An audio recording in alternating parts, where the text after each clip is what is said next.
خانقاہ میں پیر ہوتے ہیں اور ان کے حالی محالی ہوتے ہیں.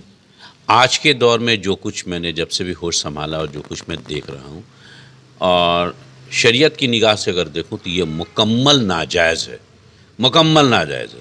یہاں کی تمام آمدنی جو ہے وہ خانقاہ کا نظام ہے ہی نہیں. مکمل طریقے سے آج جو خانقاہیں چل رہی ہیں وہ ناجائز ہیں. کسی بھی حالت میں قرآن کی کوئی آیت پڑھ لیجئے، کسی کو پیر بننے کی اجازت کس نے دے دی کہ ایک حجرے میں بیٹھ کر کے آپ لوگوں سے ہاتھ ملائیے اور پیسہ لیجئے؟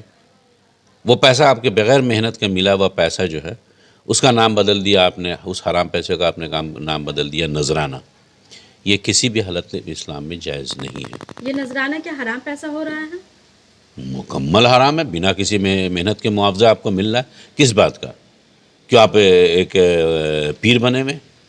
یہ تو آپ مٹھادیش جیسے کرتے تھے وہی کر رہے ہیں آپ. جیسے آپ مٹھادیش تھے کل آج آپ پیر بنے. نظام جو ہے عوامی سطح پہ کچھ کام کر رہا ہے. تمام خانقاہوں میں جو بھی چیزیں ہیں وہ خانقاہ کس کے حق میں جا رہی؟ پیر صاحب کی جائیداد. آپ دیکھیے گا جتنے بھی پیر ہیں زیادہ تر پیر اپنے بچیوں کی شادیاں ڈاکٹر، انجینئر، چارٹرڈ اکاؤنٹنٹ اور MBA سے کر رہے ہیں. کسی علماء دین سے نہیں کرنا پسند کرتے ہیں. ان کے لیے سب سے بڑی چیز ہے کہ وہ دنیا کی یہ کرتے ہیں اور تمام آرام اور آسائش وہ اٹھاتے ہیں. وہ تمام چیزیں مسلمانوں اسلام کی بھلائی کے لیے کیا کر رہے ہیں؟ ایک حجرے میں بیٹھ کر کے اگر آپ عبادت ہی کرتے ہیں بہت اچھی بات ہے، تو وہ آپ کا ذاتی فائدہ ہے. آپ سے دعا لیتے ہیں، آپ کے اپنے بخشائش کا ٹھکانہ ہی نہیں ہے، آپ دوسرے کی بخشائش کی بات کر رہے ہیں. یہ ناممکن ہے. فاطمہ رضی اللہ عنہ نے کہا کہ تم اپنے اعمال سے ہی جو نبی کی بیٹی ہونے سے نہیں. اس سے پہلے کئی نبیوں کے ساتھ ان کی اولاد، ان کی بیوی تک پہ اللہ نے صاف لفظوں میں کہا یہ تم میں سے نہیں ہے، تم اس کو چھوڑ دو. اور یہ پیر صاحب لوگوں نے غیر اسلامی ہے. اسلام کا بولا نا کہ یہاں پہ بھارتیہ کرن کر دیا. اور یہ سب مذہبی تاجر ہیں، یہ عوام کو ٹھگ رہے ہیں اور اپنی دکان چلا رہے ہیں. اسلام میں کسی کام کے لیے، کسی بات کے لیے معاوضہ لینے کی جینے کا طریقہ ایک دوسرے کے ساتھ انسانیت. فرض جو ہے وہ فرض آپ پہ ہے، 5 فرض ہے وہ بہت کھلا ہوا ہے سبھی لوگوں پہ ہے. لیکن جو زندگی جینے کا طریقہ ہے وہ انسانیت ہے. آج یہ انسانیت ختم ہو کے معاوضے پہ چلی گئی ہے. اور مسلک کے نام پہ آپ کیا وجہ ہے؟ اسلام میں کوئی وجہ ہی نہیں ہوتی ہے کہ صاحب آج کے دن میں لڑائی ہو. یہ لڑائی صرف اس بات کی ہے کہ ہم بہتر ہیں تم سے، تم بہتر نہیں ہو. انہوں نے پوری قرآن کو کبھی کوئی تشریح نہیں کرتا ہے. ہر آدمی نے کچھ آیتوں کو اٹھا لیا جو ہر موقع مصلحت کے حساب سے اللہ تعالیٰ نے دنیا میں وہ آیتیں اتاری، اس کے حساب سے انہوں نے اپنے فائدے کی چیزوں کو لے کے کر دیا. ہر چیز کو اگر پورے جملے کو پڑھیے گا تو آپ کو سمجھ میں آ جائے کہ اللہ تعالیٰ نے دنیا میں ہم کو جینے کے لیے کیسے کہا ہے. تو اس کا مطلب ہے کہ ہندوستان میں بے شمار ایسے خانقاہ ہے، بے شمار خانقاہ ہے جس کے لوگ ہزاروں ہزار لاکھوں لاکھ جو ہیں عقیدت مند ہیں. تو یہ لوگ سب کیا کر رہے ہیں پھر؟ کس طرح کا ہے یہ؟ کس نظریے سے آپ دیکھ رہے ہیں؟ دیکھیے میں کس نظریے سے دیکھ رہا ہوں یہ نہیں، میرا ذاتی نظریہ کچھ نہیں ہے. اسلام کا ایک نظریہ ہے.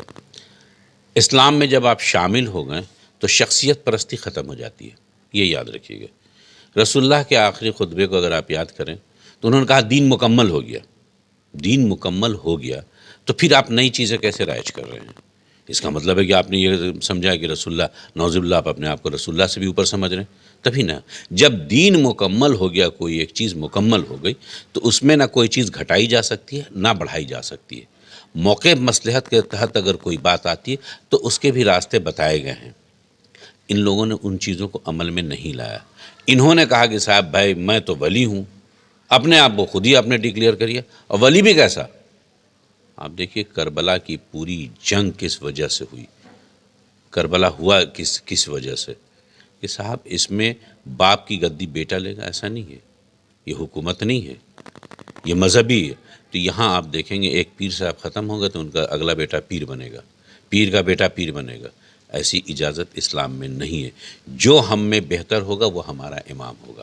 جو تعلیمی معیار سے ہم میں بہتر ہوگا وہی ہمارا امام ہوگا اور اسی کو ہم یہ کریں گے. لیکن اگر اس نے بھی کہیں غلطی کی تو آپ کو اسلام خود سے جاننا ہے، اس کو آپ کو ٹوکنا ہے. امام کو تو آپ چھوڑ دیجئے، حضرت عمر فاروق رضی اللہ عنہ کو جب خلافت ملی تھی تو انہوں نے باضابطہ لوگوں سے کہا کہ اے لوگوں اس وقت تک ساتھ دینا جب تک میں صحیح فیصلے کروں. اگر میرے کسی فیصلے میں کوئی شک ہو تو تم میں سے کوئی بھی آدمی مجھے ٹوک دینا اور ہم کو راہ دکھانا. اور اسلام کیا ہے آپ اسے سمجھانے کی کوشش کر رہے ہیں. لگاتار آپ کی تحریریں دیکھی جا رہی ہے, پڑھی جا رہی ہے. کہیں نہ کہیں یہ مانا جا رہا ہے کہ مسلمان جو ہے آج اسلام کی راہ سے بھٹک چکے ہیں. کہاں تک یہ سچائی ہے؟ السلام علیکم. اسلام کا جو ہے ہندوستان میں بھارتیہ کرن کر دیا گیا ہے. جیسے جیسے لوگ کنورٹ کیے, جس طرح کنورٹ کیے, اسلام میں داخل ہو گئے صرف اپنے کچھ فائدے کو سوچ کر کے. اسلام کے کسی قانون کو یہ نہیں مان رہے. اسی وجہ سے لوگوں نے اسلام میں مذہبی تاجر بہت سارے پیدا ہو گئے ہیں آج, اور وہی مذہبی تاجر اپنے اپنے حساب سے ہر علماء نے ایک سلیقہ بنا لیا اور جس کا مسلک نام دے دیا گیا, اور مسلک کی بنیاد پہ ہر آدمی اپنا اپنا گروہ بنا رہا ہے. تو ایسی حالت میں جب علماء دین علیحدہ چلنے لگے تو کبھی بھی یونٹی نہیں ہو سکتی ہے.